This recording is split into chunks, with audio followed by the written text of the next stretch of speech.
Hey guys, welcome to a new week.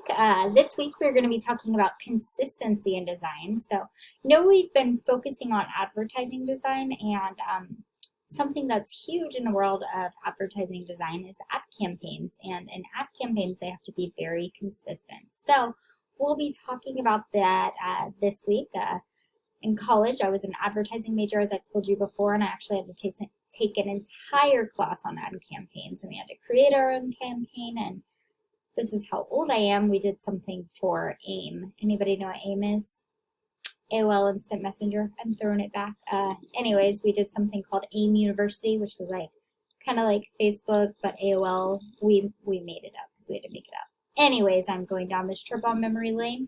All to tell you that we are going to be segueing into this consistency in design and then talking about ad campaigns so we can wrap up advertising. So let's go ahead and get started with prayer. Dear Jesus, I come before you. Thank you for this day. I thank you, Lord, that you love us. I pray that you be with these students. Just help them as they're going through this week. I ask that you just give them confidence, give them boldness, just allow them to lean on you when they need you. Thank you, Lord, for all you do for us. It's in your name we pray. Amen. Alrighty, so what are you guys going to do today? Pretty simple. Watch this video.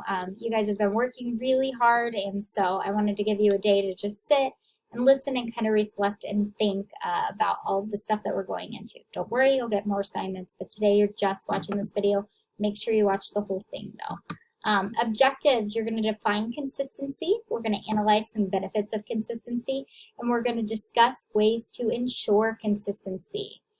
So, what is consistency?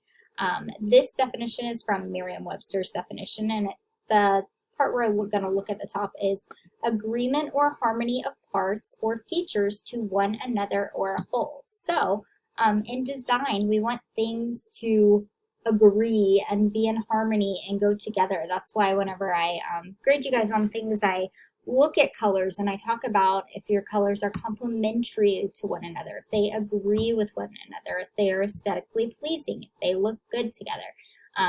So those are colors, just a small portion of that. There's so much that goes into an advertisement that needs to agree with one another, from the typography to the message to the images to making sure it not just agrees with the things on the page, but it agrees with the brand as a whole.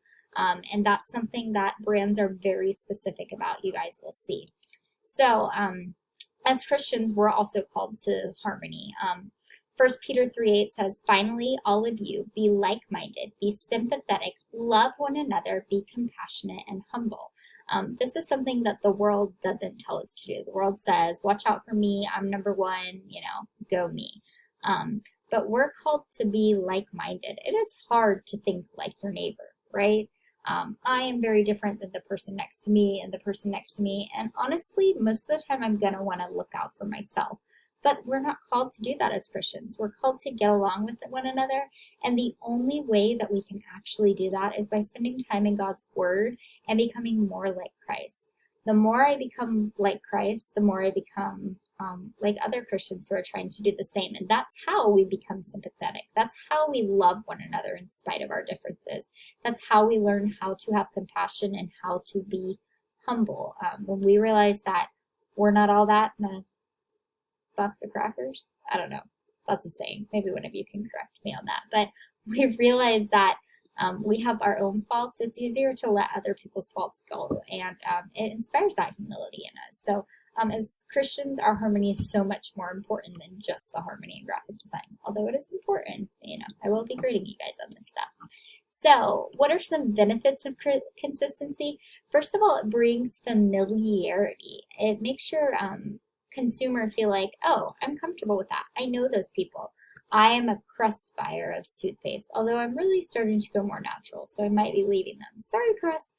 But forever, when I went into the grocery store or to Target, I went immediately for my same type of toothpaste, Crest with Scope, because I was familiar with it. I know the flavor. I know it's going to taste good. I'm not going to get a shock when I'm like, ew, that doesn't work. It's something that I am comfortable. Any of you who know me well have seen me with these pins before. It's because I love these big pins. They're felt tip pins. They're pretty. They're colorful. They make me happy. If you look at my books, They're always full of them, and it's because I'm familiar with them. I know that they're going to work well, and so I'm willing to pay more money than to buy something that's cheaper.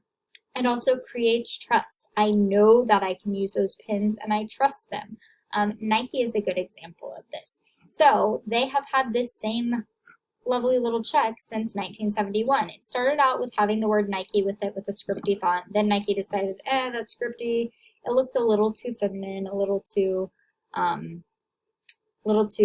formal. So we're going to make it this block, like kind of thick masculine font, and they switched to that. Then they switched up their color, and now the current logo doesn't even have the word. Why doesn't it have the word? It doesn't need it. Everybody sees the swoosh and knows it's Nike because we're familiar, we trust the brand, and it's something that we're used to. It also shows reliability. When you have consistency, it is reliable and it works out. I have something on the next slide that I need to change because it's a surprise for you guys. It's not a surprise, but anyways, I gotta hide something for one moment. I'm back. Did you miss me? You probably didn't even know I was gone. All right, so ensuring consistency. It starts with the brand. You wanna make sure that your message is consistent. And so whatever you say is going to go and follow that same message. So one that I'll talk about a lot because they're so well done is Chick-fil-A. Their message is always eat more chicken. It's with the cows and they misspell things and it's cute, it's funny, and it's clever, and it's very, very well done with that. Your color scheme is part of that. So over here I have a giant green block. This is what I had to move. If you see that green block, you might think of a lot of things. You might think about money, you might think about nature, your mind could be going places. If I were to say coffee and you were to see that green block, I would assume you would go ahead and associate it with Starbucks, because Starbucks, I can't make it go away. Delete, there we go. Starbucks utilizes that color green in everything that they use, and so they keep that same consistent color scheme. Occasionally for like Christmas, they'll introduce the red cup and everybody's like, oh, step back, this is crazy. But it's because they're so consistent with what they use. And so we see that and our brain begins to think about that. Typography, people are consistent with their typography. Going back to Chick-fil-A, it's always that handwritten, kind of looks like a first grader wrote it kind of font. And you see it and you immediately know it's Chick-fil-A because it goes with it. If you see the scripty font of Walt Disney, you know that that is their logo. Disney's very particular with the things that they use, and that's part of it. Images will even stay brand consistent. So maybe they're always bright and happy and airy. Think about filters on Instagram. We're going back down here. But a lot of the big influencers use consistent filters. So if you pull back from their Instagram page and you see all their pictures, they're going to have the same tints and color tones, and that's because they're trying to create something. So even images can be part of that. Repetition is key. When something is repeated, it helps people to remember it more and it gets in their mind. You do want to stay basic. Pick your uniform fonts, uniform colors, and think filters, and stay consistent with that. That's all I have for you guys today. Tomorrow we will talk about consistency in design part 2, and you guys will all have an assignment with that. Hope you had a lovely day, and I look forward to seeing you guys on Wednesday for our Zoom. If you have any questions, reach out. If you have anything to pray about, anything at all, I'm here. Bye, guys.